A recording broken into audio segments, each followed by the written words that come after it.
Olá pessoal, boa tarde, como é que vocês estão? Então, a motivação para esse vídeo, pessoal, é uma espécie de senso comum que tem se instalado na opinião aí de muita gente, pessoas na imprensa, na política, e também pessoas comuns, né, que não têm os canais da mídia organizada, né? Não tem esses canais, também emitem esse tipo de opinião, que é colocar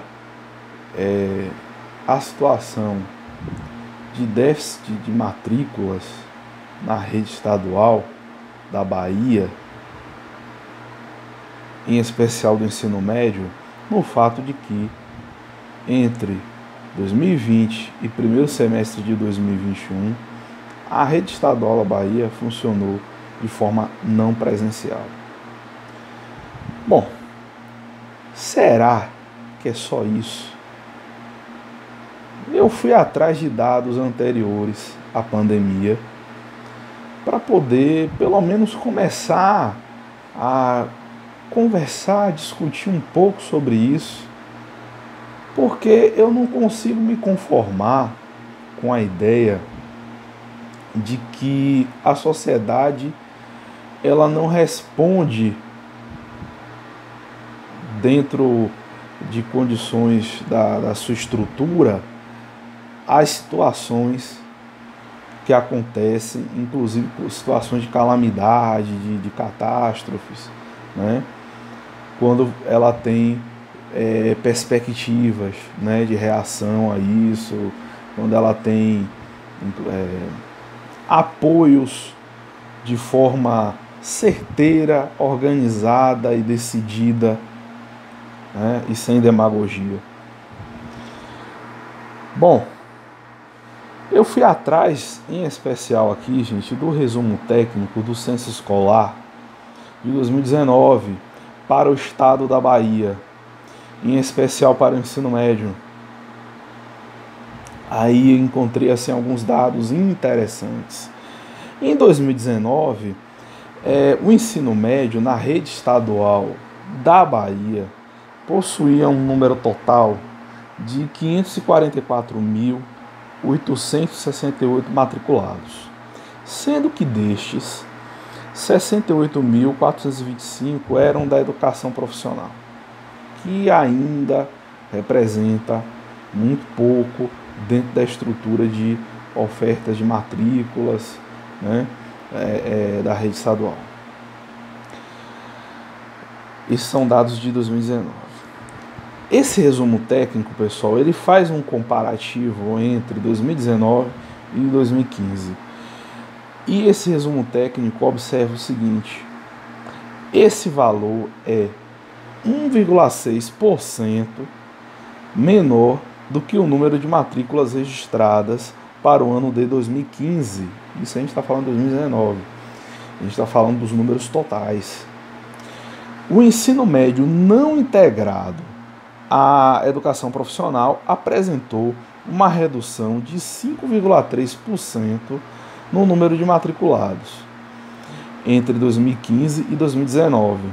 E o ensino médio integrado à educação profissional apresentou um aumento de 36,4% no mesmo período. A gente observa que há uma tendência, né, que é muito verificada já há algum tempo, de uma busca pela educação profissional, porque uma formação profissional, você sair do ensino médio com uma formação profissional é algo muito valioso hoje, né, para o currículo de um jovem,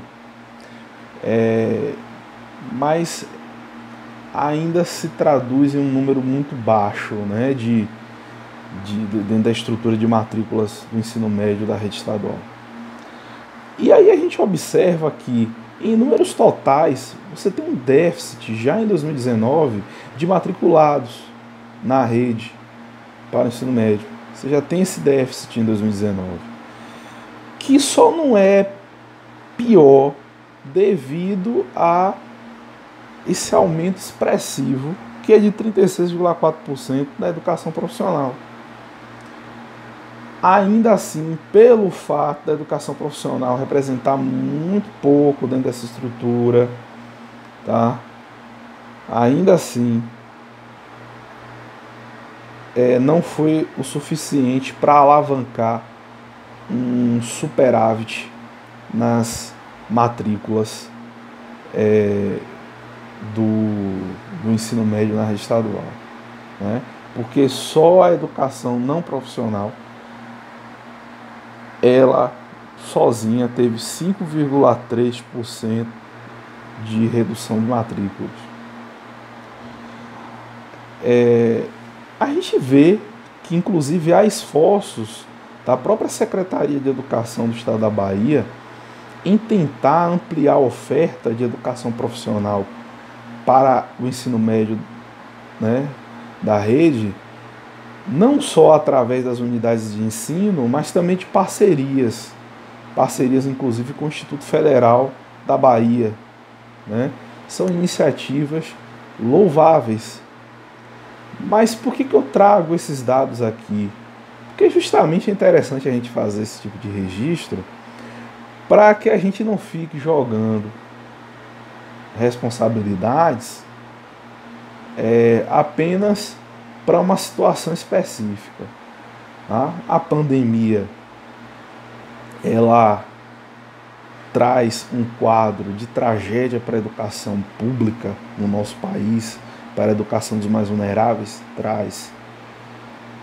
Mas eu tenho certeza em minha consciência de que uma sociedade que tem uma estrutura de educação, não só digo só de estrutura de aquela mantida pelo poder público, mas eu digo de condições até das próprias famílias se organizarem em relação à educação. Essa sociedade tem condições de reagir em relação a essas dificuldades que uma pandemia, por exemplo, traz para o quadro da educação pública, não só no Estado, mas no país. Então, me preocupa quando esse tipo de opinião começa a ficar muito disseminada e instalada na sociedade, porque alimenta todo tipo de discurso dos poderosos contra a nossa categoria, como se a gente que não quis trabalhar, a gente que não foi fazer buscativa, né? Essa coisa toda que a gente já conhece e que a gente sabe de cor e salteado como é que se faz determinadas artimanhas para tirar responsabilidades das costas, né? Né? Mas enfim, esse vídeo, pessoal, é interessante a gente também começar a pensar em hipóteses, por que, né, essa juventude tem a gente tem tido essa diminuição de matrículas dentro da rede para o ensino médio. É a procura pela educação profissional, que também não é ofertada de uma forma que atenda a uma demanda que está aí, que precisa ser atendida. Nós temos menos jovens em 2019 do que tínhamos em 2015, dessa faixa etária de 14 a 17 anos, 15 a 17 anos. Nós temos dificuldades de mobilidade urbana, de manter escolas rurais, falta de flexibilização no currículo, violência, quadro de violência, né, em escolas e comunidades que apresentam riscos de vulnerabilidade social e exclusão. O que será, né? É sempre bom a gente pensar em diversas hipóteses, muitas delas que nem se passaram pela minha cabeça agora. Mas e aí, gente, e vocês? O que vocês pensam disso? Tá? não necessariamente concordando comigo, né? Mas discordando também, com todo respeito, né? Então deixem aí seus comentários, deixem seu like, seu dislike, se inscreva no nosso canal, tá bom? E um abração, gente, até mais.